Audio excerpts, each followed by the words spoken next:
Ibu sekalian, kembali kita akan belajar pada hari ini di tema yang ke-7, kepemimpinan. Subtema yang pertama, pemimpin di sekitarku. Pembelajaran yang ke-4, siapkan diri kalian untuk belajar dengan baik. Pemimpin adalah contoh bagi orang-orang di sekitarnya. Pemimpin yang baik selalu menularkan nilai-nilai kebaikan. Ayo membaca. Bacalah bacaan berikut. Hebatnya dokter kami. Ia adalah Dokter Rana, seorang dokter muda yang sederhana dan terampil. Ayahnya adalah mantan kepala desa kami yang telah meninggal dunia. Dokter Rana baru kembali ke desa kami 2 tahun yang lalu. Setelah 10 tahun lebih merantau ke ibu kota. Ia memperoleh beasiswa di Fakultas Kedokteran dan setelah lulus ia praktik di Rumah Sakit Umum Kabupaten. Semenjak ia pulang dan praktik di Balai Kesehatan Desa, aku sering mendengar perbincangan warga yang heran atas keputusan Dokter Rana untuk kembali ke desa. Bukankah penghasilan sebagai dokter di kota jauh lebih besar?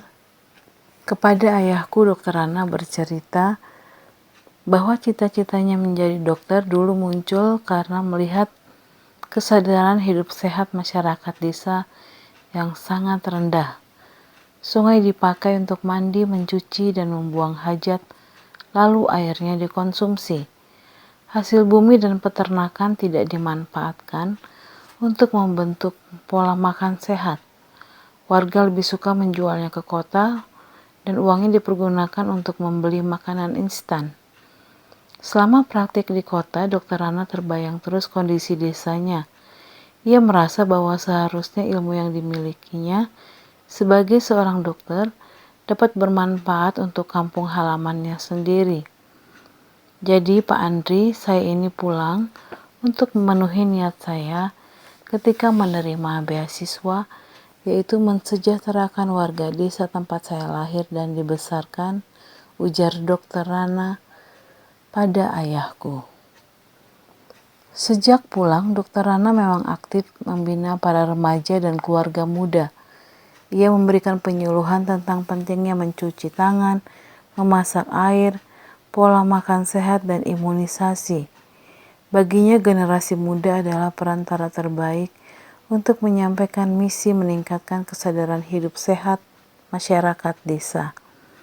Sebagai anak kepala desa, Dokter Rana sering mendengar cerita almarhum ayahnya bahwa banyak warga takut berobat karena tidak mampu membayar. Tak ingin hal ini terjadi, maka diumumkannya bahwa warga dapat membayar jasanya dengan sampah. Ya, sampah. Sampah kering jenis apa saja yang dapat didaur ulang. Botol plastik, botol kaca, koran bekas, bahkan kemasan bekas diterima oleh Dokter Rana. Cara ini membuat warga aktif dan bijak mengelola sampah. Sungguh kreatif dan cerdas cara Pak Dokter mendidik warga. Seperti mendiang ayahnya, Dokter Rana menjadi sosok yang dicintai warga desa. Ia menjadi teladan melalui dedikasi, tanggung jawab, dan kerendahan hatinya dalam menolong warga. Apabila aku besar nanti, aku ingin seperti Dokter Rana. Akan ku kejar cita-citaku menjadi guru dan aku akan kembali untuk membangun kampung halamanku. Ayo berdiskusi. Seorang dokter, guru, kepala sekolah, atau pemimpin lainnya memiliki tempat yang berbeda saat bekerja. Namun kepemimpinan mereka sangat penting bagi orang-orang di sekitarnya. Menurutmu, apa yang akan terjadi apabila para pemimpin tersebut tidak memiliki nilai-nilai kepemimpinan yang baik? Kepada siapa saja pemimpin tersebut bertanggung jawab? Apa yang perlu disyukuri oleh seorang pemimpin? Apabila para pemimpin tersebut tidak memiliki nilai-nilai kepemimpinan yang baik, maka visi dan misi sebuah organisasi tempat mereka bekerja akan sulit dicapai. Pemimpin bertanggung jawab kepada Tuhan Yang Maha Esa, pemerintah, anggota masyarakat, dan diri sendiri. Yang perlu disyukuri oleh seorang pemimpin, yakni mensyukuri sebuah kepercayaan yang telah diberikan kepadanya dan melaksanakan tugasnya dengan sebaik mungkin. Pekerjaan Dr. Rana adalah pengabdian bagi kemanusiaan. Banyak orang merasa senang dengan adanya Dr. Rana. Kita pun seharusnya menerapkan nilai-nilai kemanusiaan dalam kehidupan sehari-hari, misalnya dengan memberi pertolongan semampu kita. Ayo membaca. Berikut adalah nilai-nilai yang terkandung dalam sila kedua Pancasila, yaitu kemanusiaan yang adil dan beradab. 1. Mengakui dan memperlakukan manusia sesuai dengan harkat dan martabatnya sebagai makhluk Tuhan Yang Maha Esa. 2. Mengakui persamaan derajat, persamaan hak, serta kewajiban setiap manusia tanpa membeda-bedakan suku, keturunan, agama, kepercayaan, jenis kelamin, kedudukan sosial, dan warna kulit. 3. Mengembangkan sikap saling mencintai sesama manusia. 4. Mengembangkan sikap saling tengkang rasa dan tepa selera. 5. Mengembangkan sikap tidak semena-mena terhadap orang lain. 6. Menjunjung tinggi nilai-nilai kemanusiaan.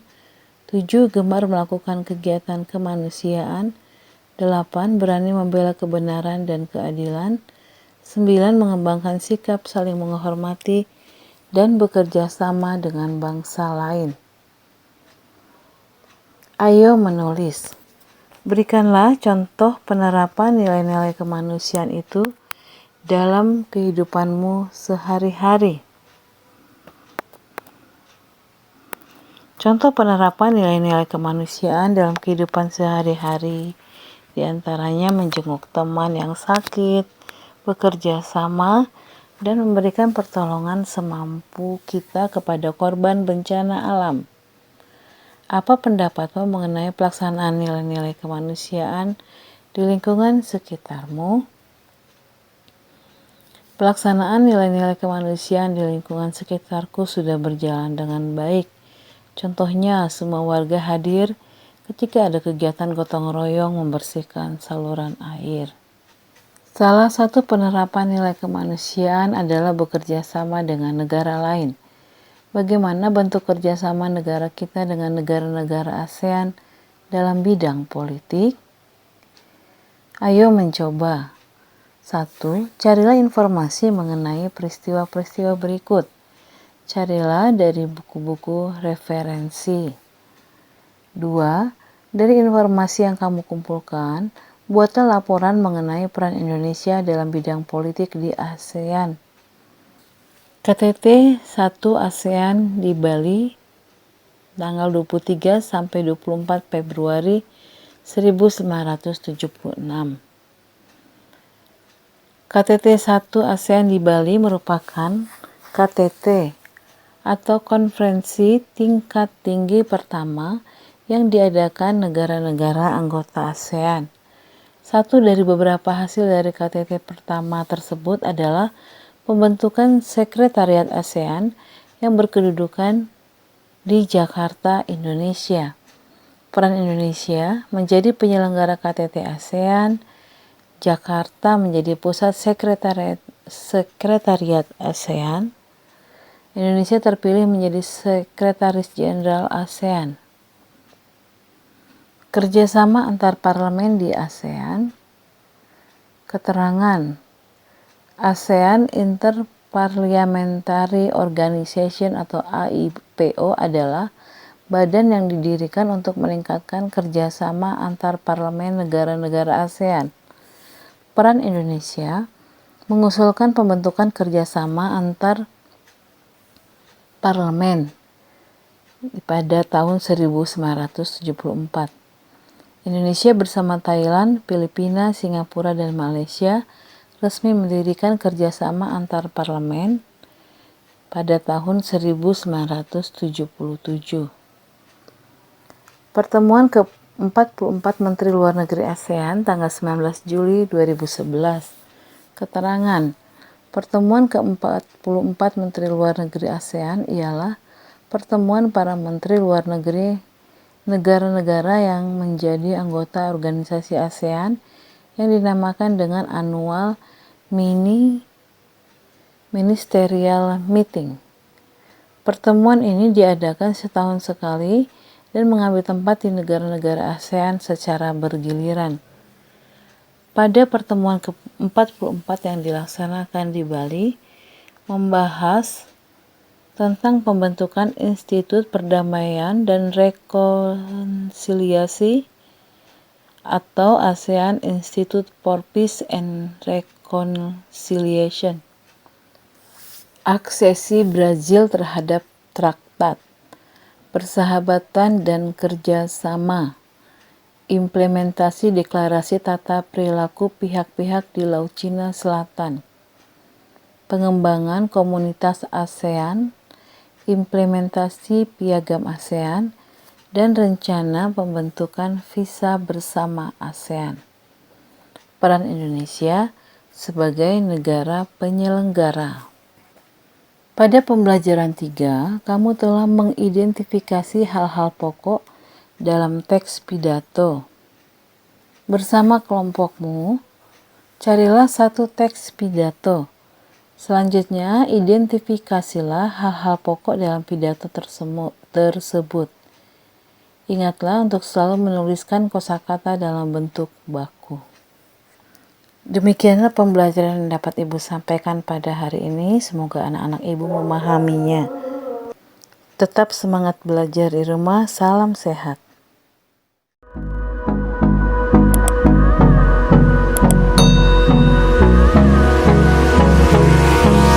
Hold me close till I get up. Time is barely on our side. I don't wanna waste what's left.